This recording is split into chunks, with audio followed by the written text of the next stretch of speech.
AP liquor scam కేసులో దర్యాప్తు మళ్లీ స్పీడప్ అయింది. లిక్కర్ కేసులో మాజీ ఎంపీ విజయసాయిరెడ్డికి మళ్లీ నోటీసులు జారీ అయ్యాయి.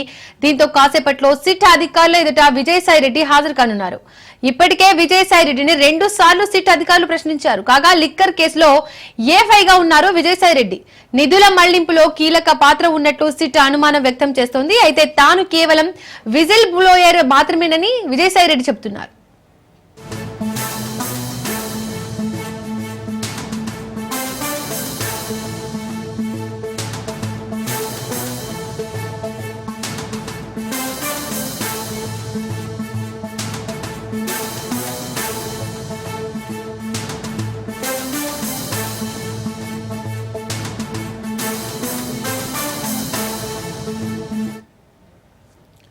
ఏపీ లిక్కర్ స్కామ్ కేసులో దర్యాప్తు మళ్లీ స్పీడప్ అయింది. లిక్కర్ కేసులో మాజీ ఎంపీ విజయసాయిరెడ్డికి మళ్లీ నోటీసులు జారీ అయ్యాయి.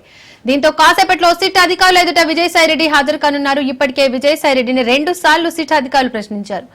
కాగా లిక్కర్ కేసులో ఏ5గా ఉన్నారు విజయసాయిరెడ్డి. నిధుల మళ్లింపులో కీలక పాత్ర ఉన్నట్టు సిట్ అనుమానం వ్యక్తం చేస్తోంది. అయితే తాను కేవలం విజిల్ బ్లోయర్ మాత్రమేనని విజయసాయిరెడ్డి చెబుతున్నారు. ఇక ఇదే అంశానికి సంబంధించి పూర్తి డీటెయిల్స్ మా ప్రతినిధి వాసు అందిస్తారు. వాసు, విజయసాయిరెడ్డిని ఇదివరకే 2 సార్లు విచారించినా మళ్లీ సిటీ రోజు విచారిస్తుంది. ఈ రోజు విచారణలో ఎలాంటి అంశాలపై ప్రశ్నించే అవకాశం ఉంది? Thank you Deepika. Liquor scam కేసులో కీలక నిందితుడిగా ఉన్న కసిరెడ్డి పలు ఆసక్తికరమైన విషయాలు చర్చించడం కూడా జరిగింది. ఈ నేపథ్యంలోనే గతంలోనే ఈ లిక్కర్ స్కామ్ ప్రారంభమైన దశలోనే ఎటువంటి ఆధారాలు గాని ఎటువంటి సాక్ష్యాలు గాని పోలీసులు సేకరించక ముందు విజయసాయిరెడ్డిని కూడా పోలీసులకు సిట్ అధికారులు నోటీసులు ఇచ్చినప్పుడు విజయసాయిరెడ్డి కోర్టుకు హాజరు కావడం కూడా జరిగింది. అలాగే విచారణ కూడా హాజరు కావడం కూడా జరిగింది.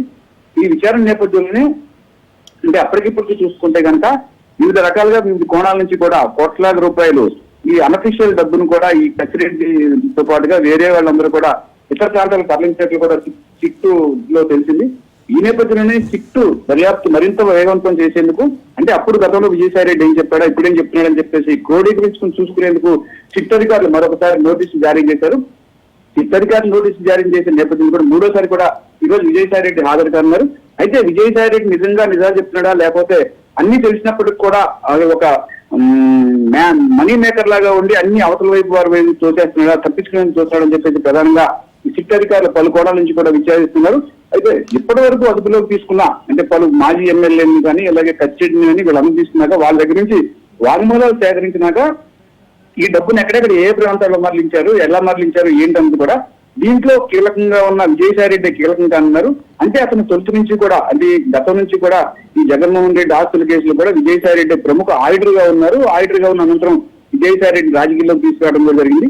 అంటే మ్యానిపులేట్ చేయగల శక్తి అంటే ఒక డబ్బుని అనఫిషియల్ గా కూడా ఎవరికి అధికారులు దొరకకుండా మ్యానిపులేట్ చేసి ఇతర ప్రాంతాలకి ఇతర దేశాలకి తరలించగల మాస్టర్ బ్రెయిన్ విజయసాయిరెడ్డి అని చెప్పేసి కూడా సిట్ అధికారులు దర్యాప్తులు వెల్లడైంది. ఇదే నేపథ్యంలో మరొకసారి ఈ రోజు విజయసాయిరెడ్డి కూడా సిట్ అధికారులు పిలువనున్నారు. దీంట్లో పలు ఆసక్తికరమైన అంశాలు కూడా చర్చలోకి వచ్చే పడుతుంది. గతంలో 2 సార్లు విజయసాయిరెడ్డి ఏం చెప్పాడా ప్రస్తుతం ఏం చెప్తాడని మాత్రం ప్రస్తుతం ఆసక్తిగా మారింది. అయితే కీలకమైన సాక్ష్యాలను కూడా సిట్ అధికారులు సేకరించిన నేపథ్యంలో బలమైన సాక్ష్యాల నేపథ్యం కూడా ఈసారి విజయసాయిరెడ్డి ఖచ్చితంగా నిజాలను చెప్పవలసిన అవసరం ఉంటుంది. ఎట్టి పరిస్థితుల్లో కూడా నిజాలని దాచిపెడితే కనుక ఇబ్బంది పడే పరిస్థితులు కూడా కనిపిస్తున్నాయి. Deepika. Right Vasu, thank you.